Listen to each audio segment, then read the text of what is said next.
Hi everyone, we're back again with another episode of Tuesday Night Skills. Tonight we've got some stuff on turning. We're going to work on turning in quite tight spaces. Last time we talked about turning in bigger spaces and lifting the ball out of contact to attack space rather than engaging with the defender.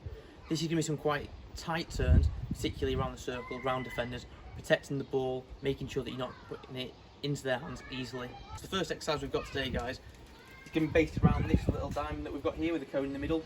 What we're going to do is run into the middle, turn sharply at an angle, and we're going to work our way around, and I'll demonstrate now. We can also turn in lots of different directions, or we can go around the edges, and I'll demonstrate a few more variations as we go. To start with, it'd be easiest just to stay on your forehand and just turn tightly around the cones. When you get to the end one, do a little loop. You'll start back in essentially the same position. So you can see now I'm back essentially where I started, with all the cones in front of me. So what we want to do is work our way around as fast as possible.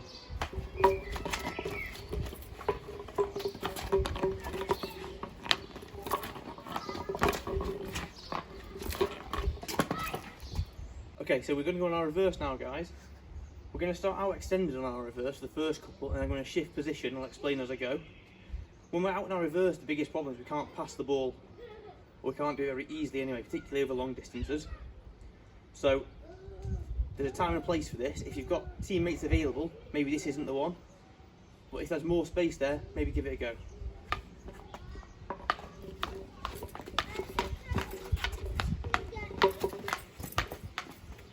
Okay, so when we're going the other way now, this is about checking the ball back a little bit and keeping the ball on the right hand side of your body while your feet work around.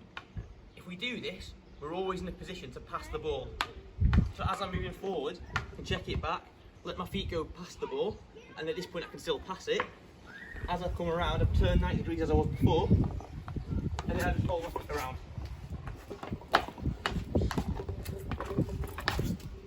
Okay, so this next one, guys, is still about turning, but it's all about direction. So rather than going and turning our bodies around, we're going to be moving forwards and backwards. So there's still a turning direction that we're going, but we're going to be facing the same way. So we'll start by going forwards, backwards, to the side, to the side,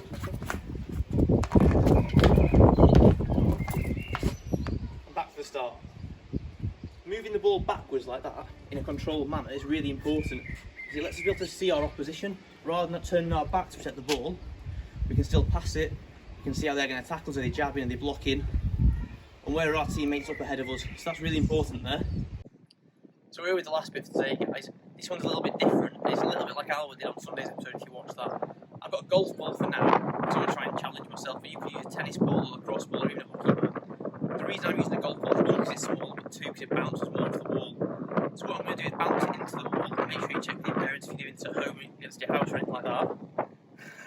I am at the field, and this is just a storage unit, so it doesn't matter too much when the ball bangs into it. So I'm going to bounce the ball into the wall, pick it up, and either turn once I pick the ball, or receive the ball on the turn, and then look to accelerate away. Okay? So I'm going to do a bunch of different variations now.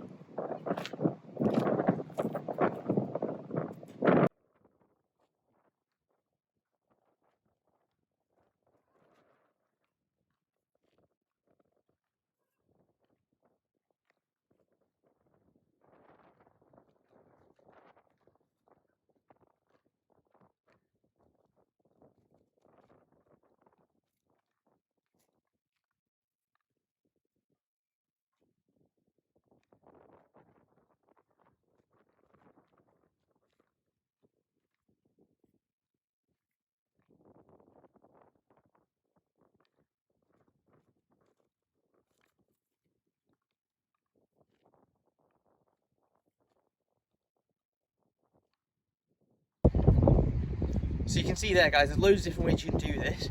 If I'm facing the wall that way, I can receive it like this. Start to turn my feet, receive it reverse or forehand, vice versa, the other way too. What I'd say is really important is that you don't get too rigid with your right hand. Be prepared to move it. If the ball's bouncing more, drop it down. If it's nice and smooth for you, pick it up a little bit so you can run faster and get more upright as you're running. But don't forget, you want to keep your hips under your shoulders by bending your knees and not just leaning forwards flat footed. So they're my two tips for you guys. Don't be afraid to move your hand up and down, practice with it in different places, Try and get your hips under your shoulders by bending your knees, not just leaning forwards. Thanks for watching today's episode, guys. Should be plenty for you to do tonight, tomorrow, this week there. See you all soon.